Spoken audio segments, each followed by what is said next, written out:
Bom dia a todos. Bom dia a você que está sintonizado aí no canal da Primeira Igreja Batista na Praia de Ramos. Muito obrigado, tá? Mais uma leitura da lição desse domingo desse mês, né, que é maio, nesse último domingo, que é dia 30. E aí fechando o mês de maio aí nas lições, tá? A semana passada foi a lição número 8, hoje a lição número 9. A gente vai estar vendo nesse dia, nessa hora. Vou fazer uma oração. Deus, muito obrigado por esse domingo, obrigado pela semana que passou. Abençoe mais uma vez o início da semana, a reunião em família, o encontro com os familiares, recebendo ou visitando os entes queridos. Muito obrigado por tudo, obrigado pela tua igreja, obrigado pela reunião daqueles que o Senhor tem chamado, o Senhor tem tocado e estão juntos, até mesmo via internet. Seu nome seja glorificado para todo sempre. Venha o teu reino, seja feita a tua vontade, aqui na terra, no nome de Cristo Jesus. Amém. Lição 9, então. Vamos lá? Semana passada foi a revelação do Senhor Jesus, quem é Jesus, da forma que ele é, o que ele deseja representar e o que ele deseja para aqueles que estão atentos à sua voz ao longo dessa geração e das gerações passadas e quem sabe futuro. Mateus, né, que é o livro-chave desse trimestre. A Igreja de Jesus, Mateus 18, versículo 19 e 20.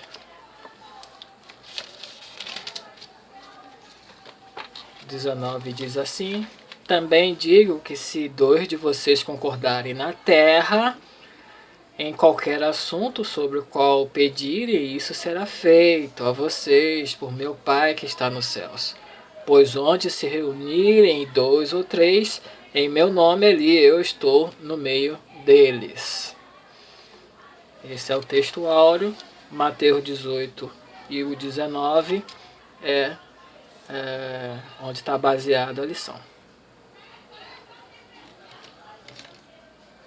O Senhor Jesus instrui a sua igreja para que seja saudável no cuidado com as crianças, para que evite os escândalos, a fim de preservar os pequeninos na fé, que persiga a unidade, mantendo os relacionamentos interpessoais saudáveis, que demonstre o amor cristão por meio do perdão mútuo, que a família seja fortalecida a partir do matrimônio estável e duradouro, que se mantenha irrevogável com a verdade do Evangelho.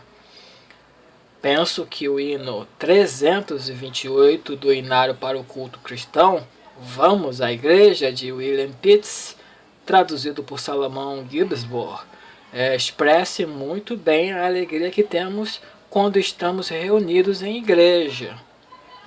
Tenho gozo e alegria celeste quando vou adorar ao Senhor, com os crentes em Cristo, na igreja, quando juntos rendemos louvor. Ó, vem, sim, vem à igreja comigo. Sim, vamos servir ao Senhor, pois maior alegria não temos do que ter comunhão em amor. Vamos, crentes em Cristo, à igreja, conversar com o nosso Deus, escutar os seus ricos conselhos e recolher ricas bênçãos dos céus.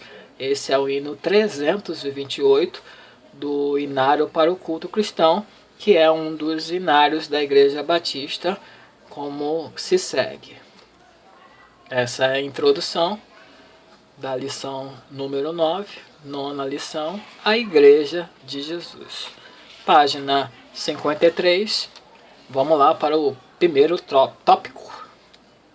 Primeiro tópico, na página 53 da revista A Atitude, o Evangelho do Reino dos Céus, baseando-se em Mateus. Senhor Jesus instrui a sua igreja para que seja saudável no cuidado com o ministério com crianças. Mateus 18, versículo 1 até o 15. Passamos agora a tratar sobre a questão da vitalidade da igreja. A instrução do Senhor Jesus aqui nos remetem para os assuntos concernentes ao ministério infantil. Tudo começou com a indagação dos discípulos. Quem é o maior no reino dos céus? Perguntaram. É possível que eles estivessem pensando em ter um lugar privilegiado no reino. Pensava sobre qual seria o perfil dessa pessoa que seria grande no reino dos céus. Talvez alguém que tivesse habilidades, muita sabedoria, um espírito de liderança, falar bem. Eles queriam saber sobre isso. Se estavam ou não pleiteando um lugar especial no reino, não sabemos. Mas o que sabemos é que a pergunta foi aceita pelo mestre. Jesus chamou uma criança, colocou no meio deles e disse: se vocês não se tornarem como criança, nunca poderão entrar no reino dos céus. E quem se torna humilde como esta criança será o maior no reino dos céus. Eles não pensavam que o princípio de valor para Deus seria tão diferente.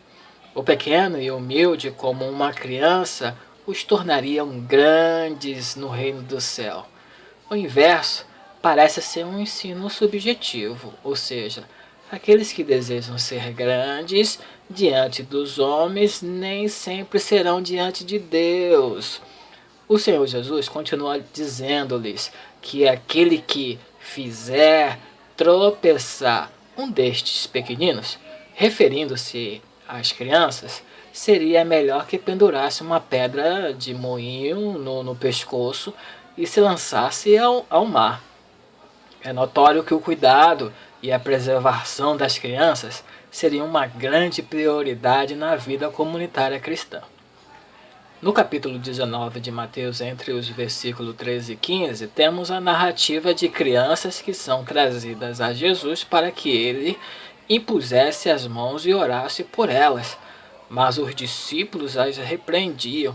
Jesus, porém, disse: deixai vir a mim as crianças e não as impeçais, porque o reino dos céus é dos que são como elas. O ministério infantil precisa ser uma prioridade na vida da igreja. Deve-se preservar as crianças do mal e ensiná-las a amar a Jesus e a segui-lo. As crianças tornam-se um referencial para a igreja, a fim de que sejamos iguais a elas e não que elas se tornem como nós. Intrigante esta inversão dos valores, e nisso Deus nos ensina a sermos humildes. Uma igreja que tem muitas crianças é uma igreja viva. Devemos priorizar o ministério com crianças e investir na instrução delas. Uma criança não é apenas o futuro da igreja, mas é o presente também. A igreja que tem zelo nesse ministério mostra a evidência de uma igreja saudável. Ok? Esse é o primeiro tópico, falando sobre crianças. Ok? Jesus ele nos ensina aí alguns critérios para se tornar grande lá no céu, usando o exemplo da criança e a prioridade da dedicação com o ministério com as crianças. Segundo tópico, página 54. O Senhor Jesus instrui a sua igreja para que evite os escândalos, a fim de que tenham o devido cuidado com os pequeninos na fé. Mateus capítulo 18, versículo 7 até o 14. A partir da preocupação com as crianças, o Senhor Jesus adentra aos assuntos de elevada importância que diz respeito aos escândalos. É necessário destacar que o escândalo pode ser definido como tropeço, que é agente provocador. Primeiramente, o mundo com toda a sua maldade incita o cristão ao pecado. Fica claro que os escândalos serão inevitáveis, mas o Senhor Jesus declara dizendo: mas ai do homem por meio de quem o escândalo vier. A ideia é que o peso do pecado seja maior em quem provocou o dano do que mesmo ao transgressor que sofre a devida consequência do seu pecado. A orientação do Senhor Jesus é tão categórica que enfatiza: se a tua mão ou o teu pé te fizer tropeçar, corta-o e joga-o fora. E se teu olho te fizer tropeçar, arranca-o e joga-o fora. Para ti é melhor entrar na vida com um só olho do que tendo os dois olhos ser lançado no inferno de fogo. Mateus capítulo 18, versículo 8 e o 9. Percebemos a extrema importância de estar em paz com Deus e desfrutar da vida eterna e ao mesmo tempo entender a renúncia do nosso próprio corpo. Se necessário para não induzir alguém ao tropeço, a exigência de uma vida santa não diz respeito apenas a si mesmo, mas ao próximo. Quanto à alusão ao termo pequeninos, não precisamos deixar de aplicá-lo às crianças. No entanto, a ideia que diz respeito aos pequeninos na fé. Estes devem ter uma atenção especial na vida da igreja e não ser desprezados. Os anjos do Senhor que cuidam dos seus pequeninos serão como advogados diante do Pai. Para o exemplo da ovelha que se perde ou se desvia, há uma orientação pontual para que a igreja vá em busca dela. É possível que essa ovelha tenha se desviado por causa de algum escândalo. Se agirmos assim, teremos muito mais alegria pela ovelha resgatada do que com a que se encontra no aprisco. Além do mais, é da vontade de Deus que nenhum desses pequeninos se perca ou pereçam. Para o cuidado com os pequeninos, será necessário renunciar a todo orgulho e ir em busca dos desviados, dos enfraquecidos e dos desigrejados. Isso edifica a igreja e glorifica a Deus. Segundo tópico aí lido, tá certo? Agora vem o terceiro e o último tópico dessa lição, número 9. O Senhor Jesus instrui a sua igreja a preservar a unidade e manter os relacionamentos interpessoais saudáveis. Mateus 18, do versículo 15 até o 20. O cuidado com a saúde da igreja é agora direcionado para a questão dos relacionamentos. Alguém disse que o relacionamento pode ser uma palavra que resume bem a dinâmica do cristianismo. Haja vista que o resumo dos 10 mandamentos dito por Jesus é: amarás a Deus sobre todas as coisas e o próximo como a si mesmo. Um bom relacionamento com Deus implica um bom relacionamento com o próximo. O texto começa dizendo: se teu irmão pecar contra ti, temos aqui uma condicional. A ideia é que o nosso irmão não peque contra nós e vice-versa. Mas geralmente teremos esse tipo de problema nos relacionamentos. Quando isso acontece, o problema não deve ser deixado de lado, mas ser tratado imediatamente. A pessoa ofendida deve procurar o irmão e conversar sobre a questão. E se o transgressor não der ouvido, então deve levar algumas testemunhas consigo. Mas se mesmo assim o ofensor não conhecer a falta, então leve à igreja. A comunhão da igreja é tão importante que se houver alguma falta por intransigência de algum membro, é necessário um certo público para a devida disciplina, seja ela corretiva, punitiva ou cirúrgica. A disciplina cirúrgica significa a exclusão do membro que não se arrependeu de seus pecados e continua nas mesmas práticas. O fato importante a ser destacado é o texto que diz: em verdade vos digo, tudo quanto ligardes na terra terá sido ligado no céu, e tudo quanto desligardes na terra terá sido desligado no céu. Mateus 18:18. Essa fala do Senhor Jesus nos remete à autoridade que a igreja possui na admissão ou na demissão dos seus membros. A necessidade de se dizer que a igreja poderá excluir pessoas a fim de que ela seja pura e santa. A noiva, que é a igreja, deve ser digna do noivo, que é Cristo, Ok? Então, os 3 tópicos aí dessa lição foram lidos, tá? Falando aí o terceiro sobre as relações, ok? Lição em foco. Uma igreja saudável deve ter um caráter perdoador. Mateus 18:21-35. Primeiro, porque os crentes devem reconhecer a sua natureza pecaminosa, sua inclinação para o mal e seus eventuais pecados. Segundo, porque o nosso Deus é santo e nossos pecados cortam a relação com Ele.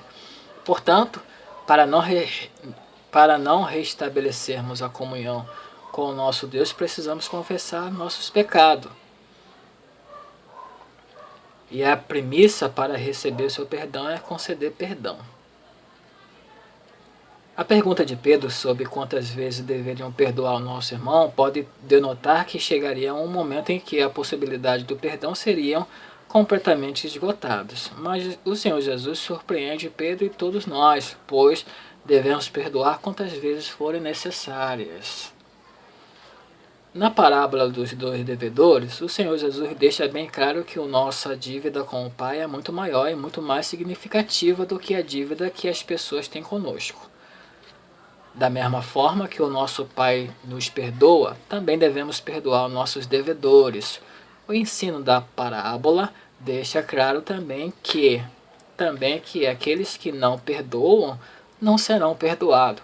Ao contrário, serão réus de juízo e sofrerão condenação. Para tomar uma atitude, o significado do perdão vai além das obrigações e direitos que temos em perdoar. O perdão é também um ato de amor iniciado por Deus e não requer que sintamos o desejo de perdoar, mas é um princípio a ser seguido.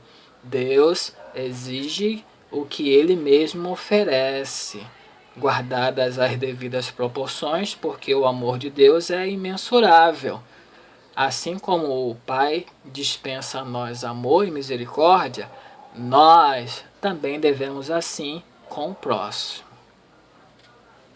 Para tomar uma atitude, tá aí, finalzão da lição número 9, que você ouve e acompanha aí no canal da Primeira Igreja Batista Praia de Ramos, dentro dessa revista Atitude, voltada para o público jovem.